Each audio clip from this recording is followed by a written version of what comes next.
Exercise 4.5 linear algebra. इसके question number 1 से 10 को क्या करेंगे, सॉल्व करेंगे। अब आपने क्या प्रूफ करना है, कहते हैं कि ये जो सेट आपको नज़र आ रहा है ये आपने लीनियरली इंडिपेंडेंट शो करना है।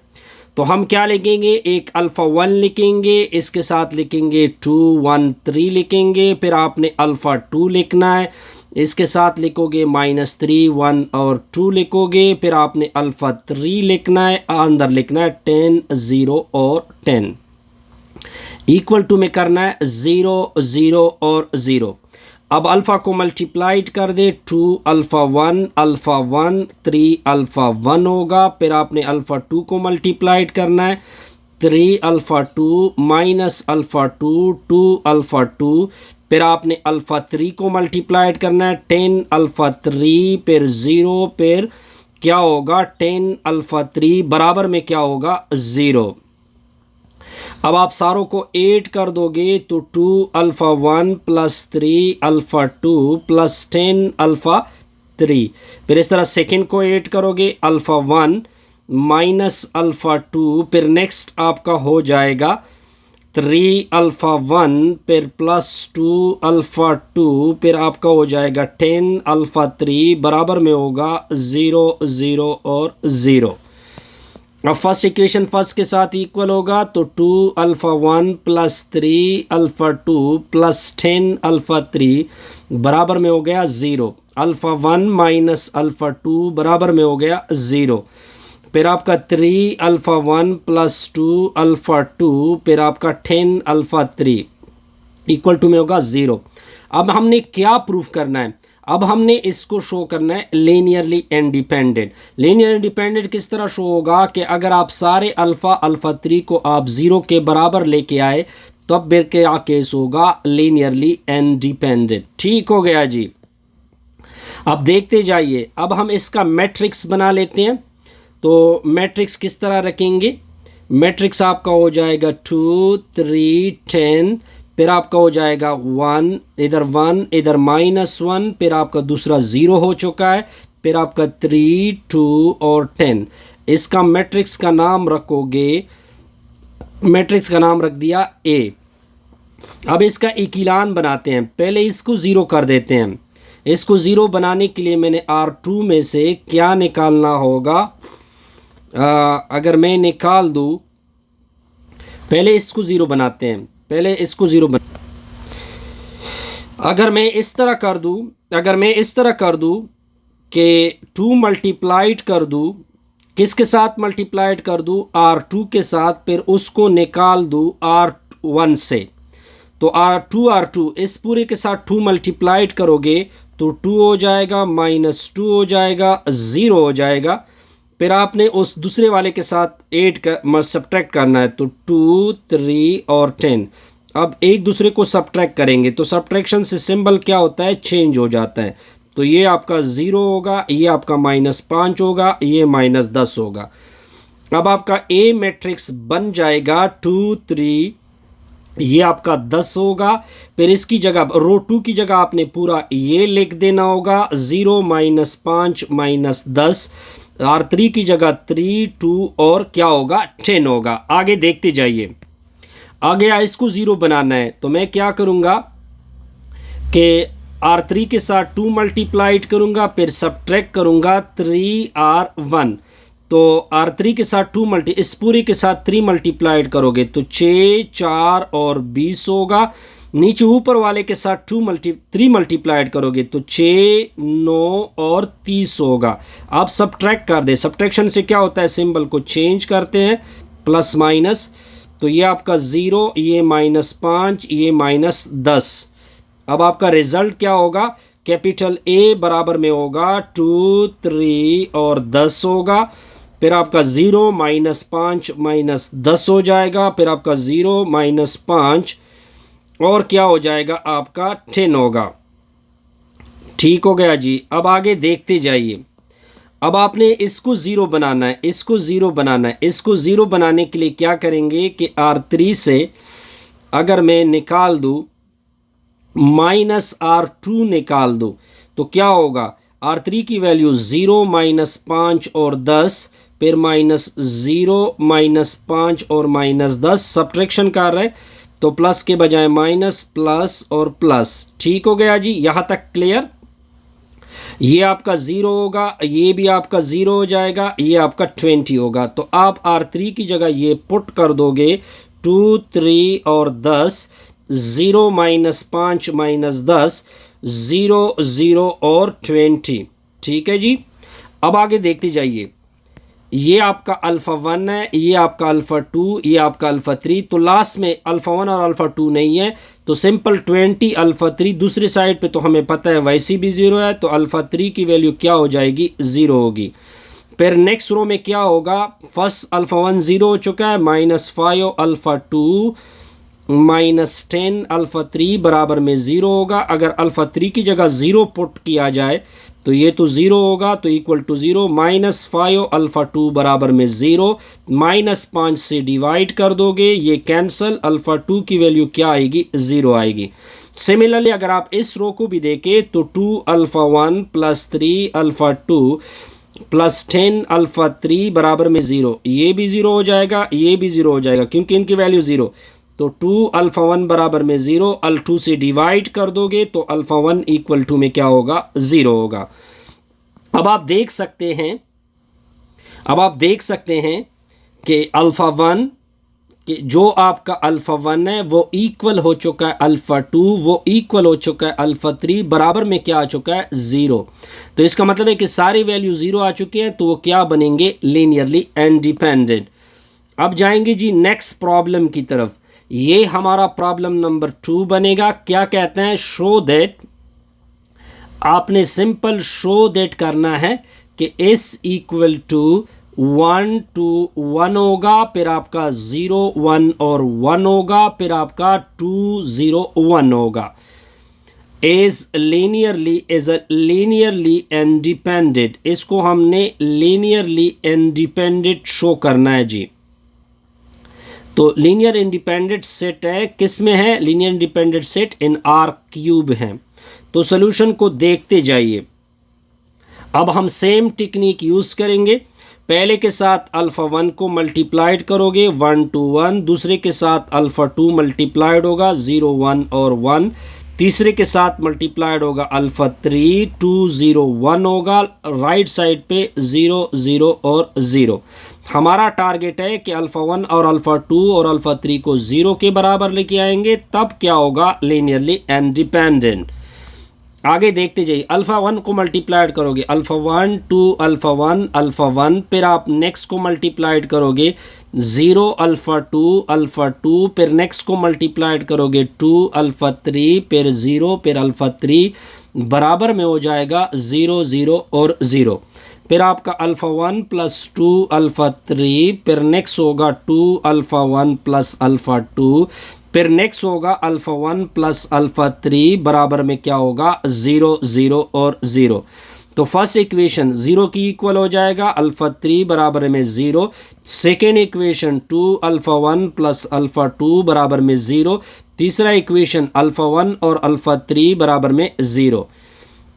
अब अगर इन दोनों को सब्ट्रैक्ट किया जाए, यानी इन दोनों को माइनस किया जाए, तो अल्फ़ा 1 और अल्फ़ा 1 कैंसिल, 2 अल्फ़ा और से अल्फ़ा, तो ये अल्फ़ा 3 की वैल्यू क्या आएगी, 0 आएगी।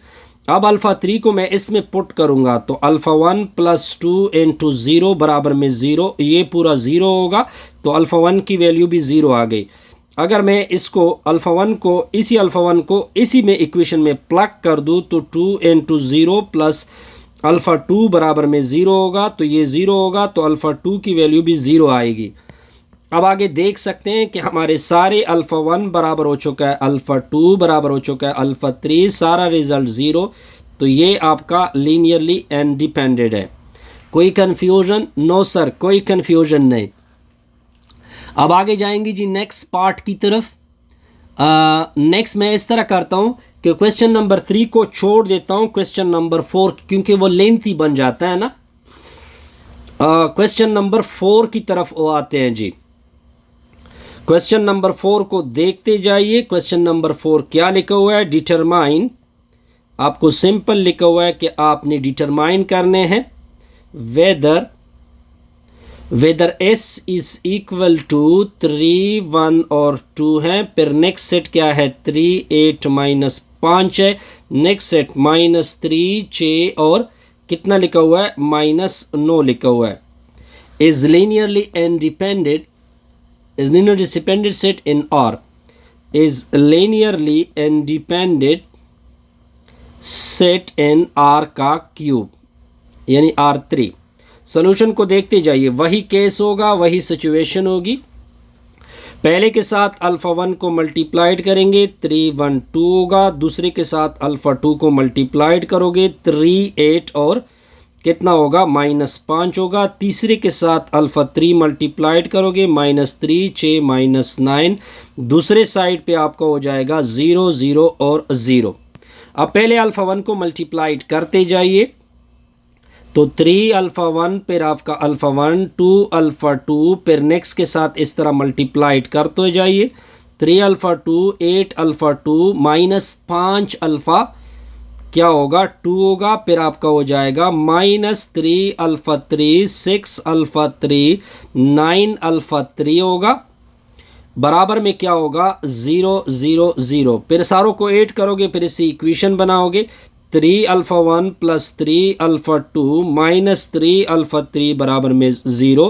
फिर इस तरह अल्फ़ा 1 प्लस क्या होगा, 8 अल्फ़ा 2 आएगा। फिर आपका 6 अल्फ़ा 3 बराबर में 0। फिर आपका third equation 2 alpha 1 minus 5 alpha 2 minus 9 alpha 3 बराबर में 0। अब आपके 3 इक्वेशन आ गए जी। अब आप इस तरह कर दे कि हम क्या करेंगे, 3 इक्वेशन को लिखेंगे, इससे मैट्रिक्स बनाते हैं। अल्फ़ा 1 की कोफिशिएंट 3, फिर अल्फ़ा 2 की कोफिशिएंट 3, फिर माइनस 3 होगा। फिर नेक्स्ट की कोफिशिएंट 1 8 और 6, फिर नेक्स्ट की कोफिशिएंट 2 माइनस 5 माइनस 9। अब इसको ज़ीरो कर दे, इसको ज़ीरो कर दे, इसको ज़ीरो कर दे, ठीक है। तब मैं क्या करूँगा कि आपका मैं R2 को ज़ीरो कर रहा हूँ, तो R2 यानी 2R2 के साथ 2 मल्टीप्लाइड करेंगे। फिर इससे सब्ट्रैक्ट करेंगे, किसको सब्ट्रैक्ट कर सकते हैं, R3 को। तो 2R2 तो ये 2 होगा, ये 16 होगा, ये 12 होगा। फिर आपका 4 फिर आपका 2 होगा, फिर माइनस 5 होगा, फिर माइनस 9 होगा। तो अगर मैं इसको प्लस माइनस कर दूं तो ये 0 हो जाएगा, ये आपका प्लस हो जाएगा, ये आपका प्लस। 16 जमा 5 21 होता है, 9 जमा 5 ये 19 होगा। फिर एक और ऑपरेशन यूज़ करेंगे। अब इसको ज़ीरो बनाना है, तो मैं क्या करूँगा, R2 से सब्ट्रैक्ट करूँ, R3 से सब्ट्रैक्ट करूँगा। R3 के साथ मैं 3 को मल्टीप्लाइड करूँगा और R2 को 2 के साथ मल्टीप्लाइड करेंगे। तो R3 तो ये 6 होगा, ये माइनस 15 होगा, ये माइनस क्या होगा, 27 होगा। फिर उसके साथ 2 मल्टीप्लाइड किया जाए R2 के साथ, R1 के साथ, तो ये 6 होगा, ये आपका क्या होगा, 6 होगा। दूसरा आपका क्या होगा, माइनस 6 होगा। अब प्लस को बजाय माइनस कर दे, प्लस के बजाय माइनस कर दे, ये आपका 0, ये माइनस 21 बनेगा। इससे कितना बनेगा, माइनस 23, ये भी 0 हो गया। अब आप क्या करोगे, पहले एक मरतबा लिख दोगे, तो a की वैल्यू फर्स्ट को कुछ ना कहे 3 3 माइनस 3 होगा। फिर नेक्स्ट में रो 2 की जगह आपने ये वैल्यू पुट करनी है, 0 21 और 19। फिर R3 की जगह 0 माइनस 21, फिर आपका माइनस 23। ठीक हो गया जी। अब आपने इसको ज़ीरो करना है, तो ये तो सिंपल टेक्निक है कि R3 के साथ R2 को ऐड कर दो। तो R3 की वैल्यू 0 माइनस 21 माइनस 23 होगा। फिर आपका 0 21 और 19 होगा। फिर आप अगर मैं इसको सब्ट्रैक्ट करता जाऊं, ऐड करता जाऊं, तो ये 0 हो जाएगा। ये आपका क्या होगा, माइनस 4 बनेगा। अब आपने पुट करना है जी। अब आपका जो a है, a का वैल्यू आएगी 3 3 माइनस 3 होगा। फिर नेक्स्ट 0 21 और 19 होगा। फिर आपका 0 0 माइनस 4 बनेगा। ये आपका अल्फ़ा 1, ये अल्फ़ा 2, ये अल्फ़ा 3। लास्ट में सिर्फ अल्फ़ा 3 बच रहा है। माइनस 4 अल्फ़ा 3 बराबर में 0, माइनस 4 से डिवाइड करोगे, अल्फ़ा 3 की वैल्यू 0। फिर आपने नेक्स्ट इक्वेशन में जाना है। इस इक्वेशन में, इसमें अल्फ़ा 1 0 हो चुका है, 21 अल्फ़ा 2 प्लस 19 अल्फ़ा 3 बराबर में 0, ये 0 हो चुका है तो इससे अल्फ़ा 2 की वैल्यू भी 0 आएगी। सिमिलरली अल्फ़ा 1 की वैल्यू भी क्या आएगी, 0 आ जाएगी। इसका सिंपल ये मतलब बना कि अल्फ़ा 1 बराबर हो चुका है अल्फ़ा 2, वो बराबर हो चुका है अल्फ़ा 3, रिजल्ट किसके बराबर आ चुका है, 0। तो इसका मतलब ये बना, सिंपल ये बना, हेंस लीनियरली इंडिपेंडेंट। ये क्या हो चुके हैं, लीनियरली इंडिपेंडेंट बन चुके हैं। अब मैं एक आसान सा मैट्रिक्स देखता हूँ जी, कि आसान सा मैट्रिक्स देख ले ताकि वो भी मैं सॉल्व कर लूँ। ठीक है जी। अब देखिए ये क्वेश्चन नंबर 7 भी, क्वेश्चन नंबर 5, क्वेश्चन नंबर 7 भी आसान सा क्वेश्चन है। ठीक है जी, क्वेश्चन नंबर 7 को देखते हैं। तो मैं वो वाले क्वेश्चन कर रहा हूँ जो कि आसान आसान से हैं जी। क्वेश्चन नंबर 7 को देखते हैं। आपको एक मैट्रिक्स गिवन है 1 2 1 2 1 0 -1 0 और 0 0 2, फिर इस तरह डॉट लिखा हुआ है, फिर आपका लिखा हुआ है 0 0 0। क्या कहते हैं, is the set is linearly independent. क्या ये सेट लीनियरली इंडिपेंडेंट है या नहीं है। अब आप सॉल्यूशन को देखते जाइए। अब आपने सिंपल काम क्या करना है, सिंपल काम ये कर दे, इसके ऊपर अल्फ़ा 1, इसके ऊपर अल्फ़ा 2, अल्फ़ा 3 लिख दे। तो नेक्स्ट अगर आप लास्ट रो में देखें, अल्फ़ा 1 अल्फ़ा 2 0 हो चुके हैं, तो 2 अल्फ़ा 3 बराबर हो 0, 2 से डिवाइड करोगे तो अल्फ़ा 3 की वैल्यू 0 आएगी। फिर आप इस तरह, इसमें अल्फ़ा 1 भी 0 हो चुका है, अल्फ़ा 3 भी 0 हो चुका है, तो माइनस अल्फ़ा 2 बराबर हो चुका है 0, माइनस से डिवाइड करोगे तो अल्फ़ा 2 की वैल्यू भी 0 होगी। फिर आप फर्स्ट में जाइए, अल्फ़ा 1 + 2 अल्फ़ा 2 + अल्फ़ा 3 बराबर में 0, ये आपका 0 हो चुका है और ये भी आपका 0 हो चुका है, तो इससे अल्फ़ा 1 की वैल्यू 0, तो अल्फ़ा 1 बराबर हो चुका है अल्फ़ा 2 बराबर हो चुका है अल्फ़ा 3, 0 आ चुका है। तो इसका मतलब ये बना कि ये भी क्या है, लीनियरली इंडिपेंडेंट है। कोई कन्फ्यूजन, नो सर, कोई कन्फ्यूजन नहीं होगी। सिंपल हो गया ना, बिल्कुल सर सिंपल हो गया जी। अब आगे क्या कहते हैं, A where A is a 5 is A non singular is the set is linearly independent और नॉट। इसको देखते हैं, ये क्वेश्चन नंबर 8 को प्रॉपर देखते हैं कि क्वेश्चन नंबर 8 क्या